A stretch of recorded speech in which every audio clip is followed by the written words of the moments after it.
လိုချင်တဲ့အရာတွေကိုဖြစ်ဖို့ရန်အတွက်ဆန္ဒပြုတယ်ဒါပေမဲ့မဖြစ်လာဘူး။ဒီလူတယောက်ကိုနဲ့သူနဲ့ကြားထဲမှာအဆင်ပြေချင်တယ်ဆိုလို့ရှိရင်သူနဲ့ကိုယ်နဲ့မထိုက်တန်ပါဘူးအရင်အလှမ်းဝေးတယ်လို့ကိုယ့်ရဲ့မသိစိတ်ကကိုယ့်ကိုသတ်မှတ်ထားလိုက်ပြီဆိုလို့ရှိရင်လူသားတွေဆိုတာကမသိစိတ်ကခန္ဓာကိုယ်မှာအလုံးလုံးမှု percentage ဒီအများဆုံးဖြစ်ပါတယ်မင်္ဂလာပါ University က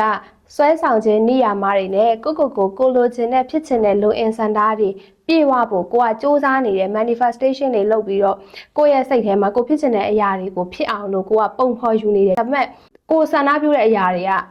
ကြာနေတယ်တော့အခြေရေးတွေဆိုလို့ရှိရင်လည်းကိုကံမကောင်းနေသေးဘူးလို့ခုတည်းတည်းယူဆနေရတယ်ဆိုလို့ရှိရင်ဒီအချက်လေးတွေကိုသတိပြုဖို့လိုအပ်ပါမယ်ပထမဆုံးပြောမယ်ဆိုလို့ရှိရင် University ကကိုယ့်ရဲ့စိတ်ဆွမ်းအားကိုအသုံးပြုပြီးတော့ပေါ့နော်ကိုလိုချင်တဲ့အရာတွေကိုဆွဲဆောင်တဲ့အခါမျိုးမှာနံပါတ်1အရေးကြီးဆုံးကတော့ကိုကဒါကိုဖြစ်ပါမလားဆိုတဲ့တန်တရားတွေကိုအတွက်ဒီအရာကလုံးဝအလန့်ဝေးတယ်လို့ခံစားနေရတဲ့ကို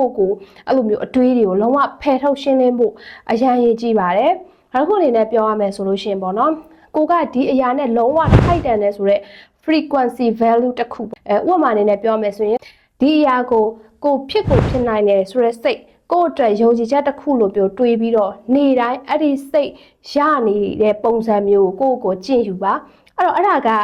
ခက်လိုက်မယ်ပေါ့နော်ဒါပေမဲ့ကိုကဒီလိုမျိုးကျင့်ယူပြီးတွေးပြီးတဲ့အခြေအနေမျိုး stage မျိုးရောက်ပြီဆိုလို့ရှိရင်အဲ့လောက်ကြီးလည်းထင်လောက်မခက်ပါဘူးဘာဖြစ်လို့လဲဆိုရင်ဥပမာအနေနဲ့ပြောရမယ်ဆိုလို့ရှိရင်နိုင်ငံတစ်ခုကိုသွားကျင်တယ်ပေါ့နော်အဲ့ဒီနိုင်ငံမှာ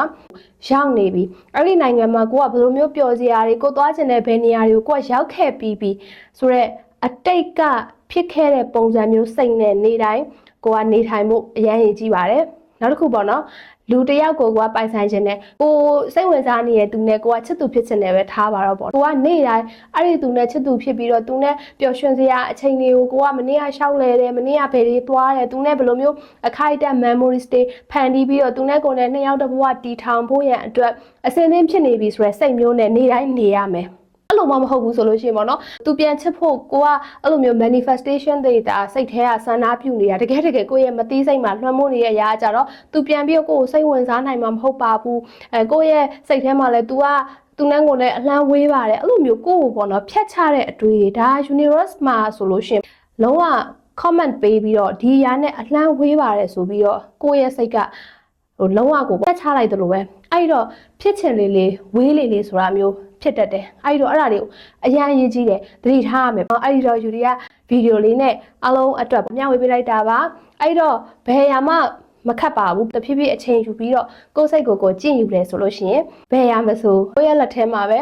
ရှိပါတယ်ဖြစ်လာနိုင်ပါတယ်အဲ့ဒီအတွက်ကြောင့်မို့လို့နောက်ထပ်ဗီဒီယိုတွေမှာဆိုလို့ရှိရင်လည်းကိုယ့်ရဲ့မသိစိတ်ကိုဘယ်လိုမျိုးအသုံးချပြီးတော့ကိုလိုချင်တဲ့အရာတွေကိုစွဲဆောင်ယူမလဲဆိုတဲ့ဗီဒီယိုလေးတွေကိုဆက်လက်ပြီးမျှဝေပေးသွားမှာဖြစ်လို့စောင့်ကြည့်ဖို့ဖိတ်ခေါ်ပါတယ်အားလုံးကိုကျေးဇူးအများကြီးတင်ပါတယ်နော်